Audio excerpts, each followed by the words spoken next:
Hai sahabat anak proyek, kembali lagi dengan saya Fuad.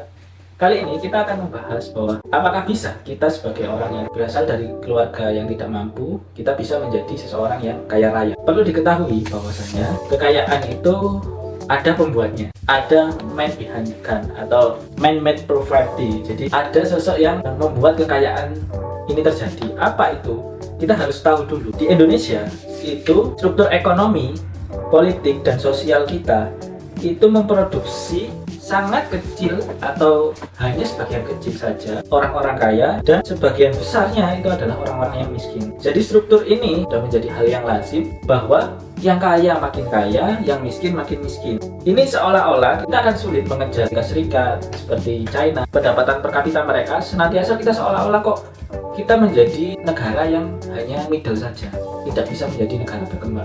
Karena sebenarnya teman-teman, untuk syarat menjadi negara yang berkembang atau negara maju itu harus punya sekitar 2,5% orang-orang yang mau menjadi seorang wiraniaga atau seorang pengusaha. Sedangkan saat ini itu hanya 0,5% orang-orang di Indonesia yang mau menjadi seorang wiraniaga atau wirausaha. Hal ini akhirnya membuat orang-orang kaya, orang-orang yang menguasai aset itu kemudian bersekutu dengan penguasa politik, karena dia bisa membiayai biaya politik dan penguasa. Jadi penguasa itu bisa memberikan proteksi, izin-izin dan berbagai kemudahan kepada yang mempunyai uang.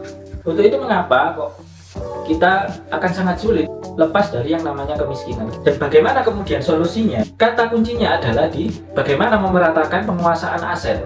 Jadi kalau bisa, itu aset itu bukan hanya uang dan tanah ya. Seperti amanat konstitusi Indonesia bahwasanya semua rakyat Indonesia itu punya hak yang sama untuk menikmati apa yang menjadi sumber daya alam di Indonesia, hak-hak keistimewaan di Indonesia, aset-aset, dan aset itu tidak hanya aset uang dan tanah, melainkan juga aset ekonomi.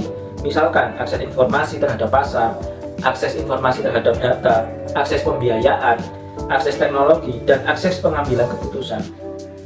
Dan semua itu tidak dimiliki oleh orang-orang yang tadi ya, dalam tanda kutip adalah orang-orang yang miskin. Sehingga idenya seharusnya semakin memberi kesempatan yang sama kepada aset-aset tadi. Jadi orang miskin itu juga harus diberikan kesempatan yang sama untuk bisa mengakses pendidikan yang baik, memperoleh gizi yang baik, berikan lapangan pekerjaan yang banyak, sehingga akses terhadap pengetahuan, akses pendidikan itu akhirnya mereka akan dapat dan mereka bisa lepas dari jerat kemiskinan. Bayangkan sekarang itu untuk meminjam ke bank misalkan ya, seseorang itu harus punya jaminan, harus punya underlying-nya, ada jaminan terhadap simpanan tadi.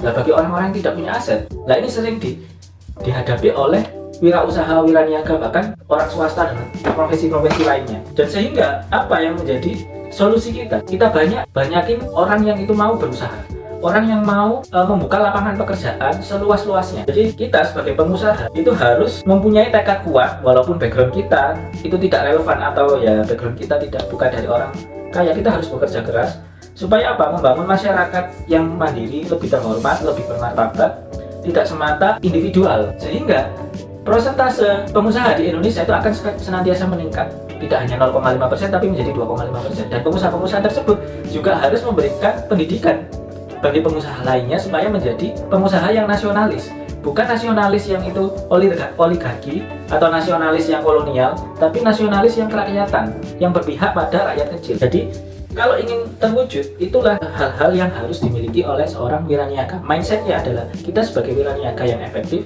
yang efisien, kita punya mindset bahwasanya kita harus mengentaskan kemiskinan di minimal sekitar lingkungan kita. Hal-hal tersebut yang membuat kita sebagai seorang warga Indonesia itu mengapa kok sulit meraih kekayaan. Karena apa?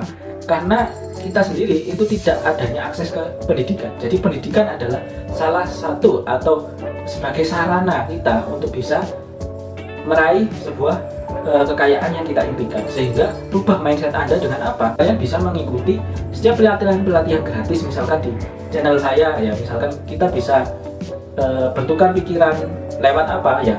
Lewat di YouTube, lewat media sosial dan lain sebagainya. Akhirnya apa?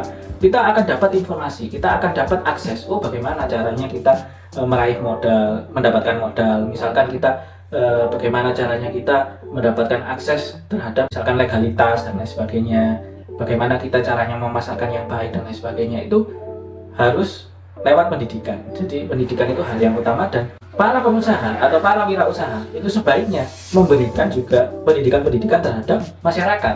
Karena apa? Dengan adanya pengusaha yang peduli terhadap rakyat atau peduli terhadap nasib atau pengentasan kemiskinan di sekitarnya, akhirnya apa?